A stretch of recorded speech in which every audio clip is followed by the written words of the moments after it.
Bonjour à tous. Aujourd'hui, dans votre journal, retour sur la visite de 2 secrétaires d'État dans le Morbihan ce lundi. Ils sont venus découvrir les dernières innovations technologiques pour le maintien à domicile des personnes âgées. Découverte de quelques-unes de ces innovations dans cette édition. Nous irons aussi dans la commune de Rohan. Un espace de coworking a été inauguré ce week-end. Une méthode de travail partagée qui n'est donc pas réservée qu'au centre urbain. Et puis direction le petit port de Mogueriec à Sibiril. Un comité de soutien a été créé pour sauvegarder le phare.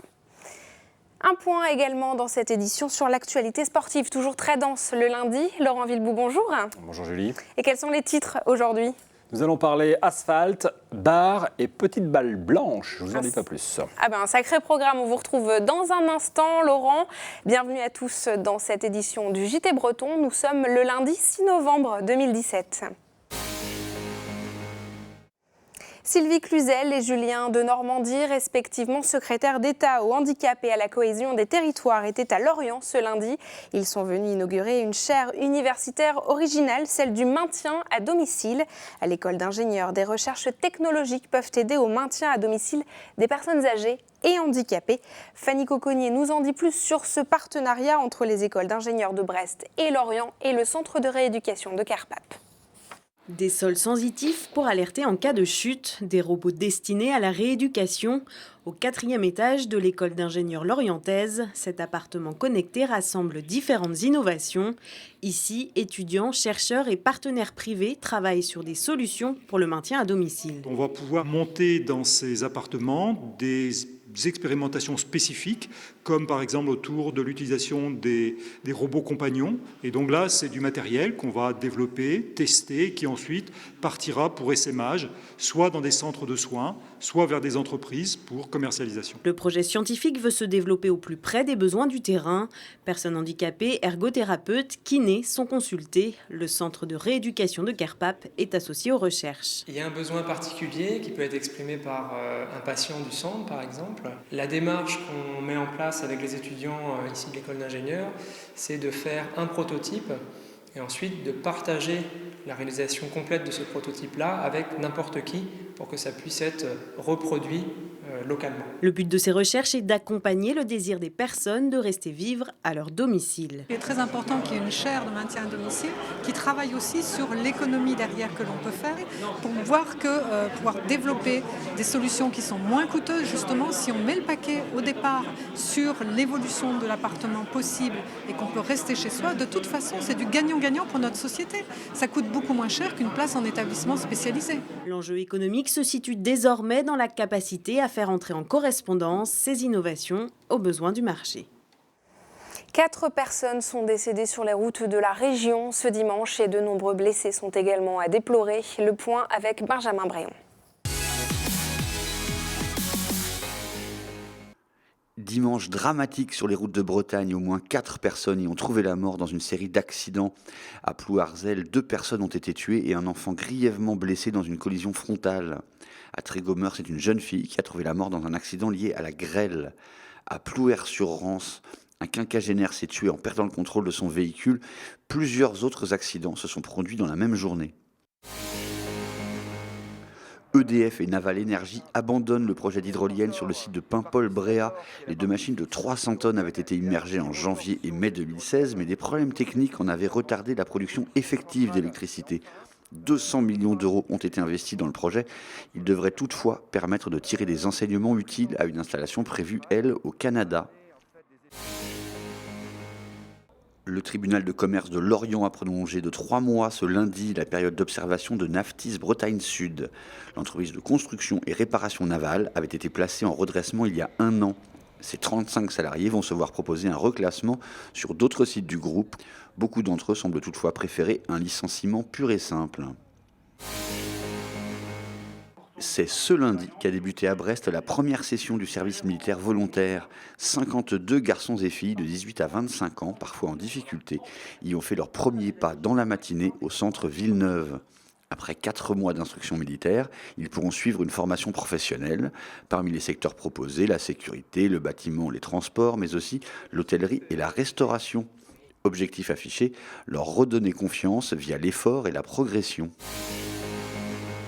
Enfin, bravo à lui, c'est le Rennais Éric Vuillard qui s'est vu décerner ce lundi le prix Goncourt. Il a été couronné pour l'Ordre du Jour, roman grinçant sur l'Allemagne nazie. 2 autres Bretons d'adoption ou d'origine, Alice Zeniter et Yannick Enel, étaient en lice. Le coworking, une méthode de travail classique dans les grandes agglomérations, mais qui reste peu répandue dans les communes rurales. Ce dimanche et ce lundi, l'association Local & Co a fait visiter un nouvel espace de travail partagé situé à Rohan, en Centre-Bretagne. Xavier Patrijon nous en dit plus. Rohan et ses 1600 habitants accueilleront bientôt un espace de coworking en plein centre de la commune et sur 2 étages. C'est, je pense, les endroits où on en a le plus besoin en milieu rural. En ville, on a tout ce qu'il faut. Ici, on a du mal à avoir des connexions efficaces chez soi. On loue pas de bureau facilement. Alors voilà, Local & Co est né. Évidemment, il faut le meubler, cet espace, il faut l'équiper. Et on est une association, on n'a pas d'argent. Donc voilà, on a fait appel à tous nos réseaux, à toutes nos relations. Et il y a des gens qui ont envie de nous aider et ça, c'est super. Les 2 étages de bureaux sont déjà bien aménagés grâce à des dons notamment, avec des bureaux privés, des espaces ouverts, une salle de réunion, quelques espaces de vie et on y trouve aussi un bureau plutôt original. Ici, on arrive sur un bureau qui sera à la fois un bureau et une chambre puisqu'il y a une salle de bain et qui pourra servir pour des personnes en déplacement professionnel ou peut-être en stage quelque temps sur la région. Ghislaine enchaîne les visites auprès des curieux qui viennent découvrir le lieu, mais aussi auprès de potentiels futurs coworkers. Déjà, être seul, travailler chez soi, c'est pas évident. Et le fait de travailler en communauté, ça apporte aussi une dynamique dans notre travail, même si chacun aurait son métier et ce seraient des horizons différents, quoi. Sur la vingtaine de places disponibles, environ un quart ont déjà trouvé preneur. Il faut compter entre 6 et 9 € pour une location à la journée. Et pour l'ouverture, un peu de patience, puisque les locaux seront totalement opérationnels tout début 2018.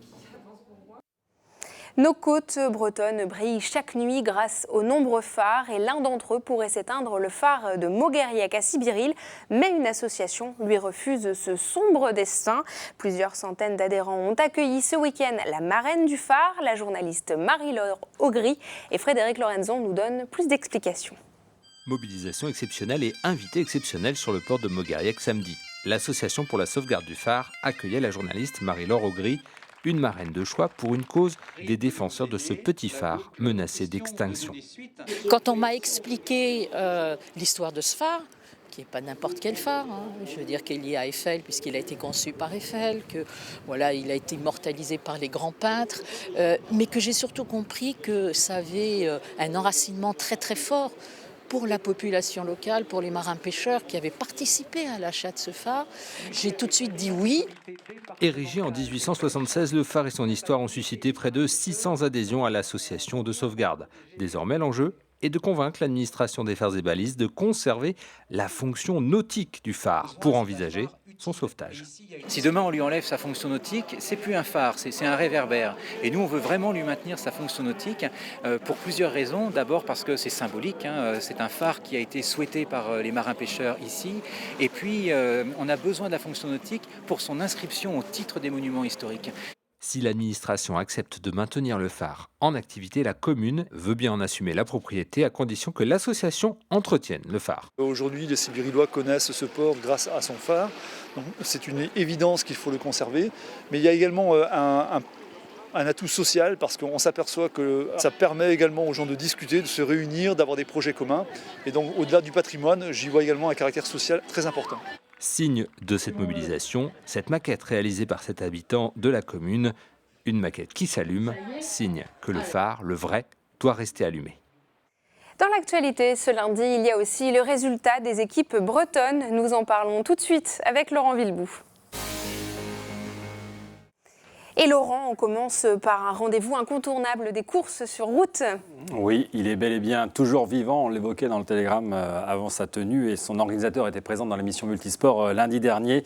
Le semi-marathon Saint-Paul-Morlaix, sur ces images de Nicolas Créache, notre confrère du Télégramme. Vous étiez peut-être nombreux au départ, ça vous l'étiez, oui on l'a vu. Peut-être vous y étiez. Et pour une fois, il y a eu adversité d'ailleurs entre Éthiopiens, Burundais, Rwandais et Kenyans. Et on a même vu le Morlaisien Thibaut Lecrasse avec sa casquette au devant de la course. Mais au final, donc, c'est bien l'Éthiopien Gétiné Gédamu, vainqueur de Vannes en début de septembre, qui s'est imposé au sprint, vous l'avez vu. 1h04 minutes 52 secondes pour les 21 km 100. Ça nous donne quelques idées pour nos entraînements. Oui, on en est un petit peu loin encore, je crois. Autre foulée, Laurent, et cette fois, elles sont plus bondissantes. Oui, celle des chevaux engagés sur les épreuves du deuxième week-end de l'équipe Ondi à Pontivy, sur ces images de Clara Gestin. Alors, la belle histoire du week-end veut que ce soit un amateur qui s'impose sur le Grand Prix Elite Pro à 1,50 m devant les représentants de l'équipe de France. C'est pas rien. Le Guy Pavasien Vincent Marie sur Times de Grandval donc, a réalisé 200 fautes. C'était par ailleurs sa première participation à ce niveau de compétition. Vincent Marie qui travaille par ailleurs pour Naval Group dans le civil. Et il y a aussi, Laurent, des Quimpéroises leaders dans leur championnat. Vous allez nous en dire plus. Ah bah oui, et on peut d'ores et déjà les féliciter. Ce sont les filles du Quimper-Cornouailles tennis de table.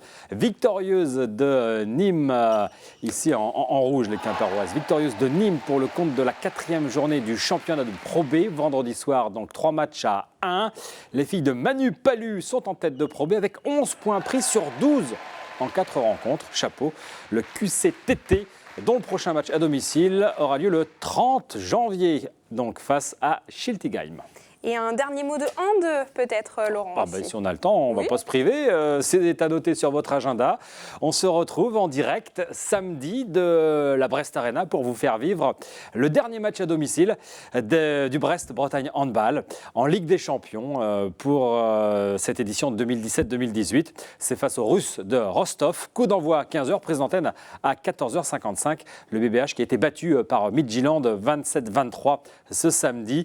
En gros, les Brestois doivent gagner impérativement samedi face à Rostov, puis à Dior à l'extérieur si elles veulent conserver un espoir de qualification pour les phases de poule de cette Ligue des Champions. Et bien encore un grand moment de sport breton à suivre sur notre antenne. Ça c'est sûr. Merci beaucoup Laurent, en tout cas pour toutes ces informations sportives. Et c'est la fin de cette édition. Merci de nous avoir suivis. Vous nous retrouvez évidemment sur les réseaux sociaux de TBO et TB Sud. Il y a Facebook et il y a aussi Twitter pour suivre notre actualité.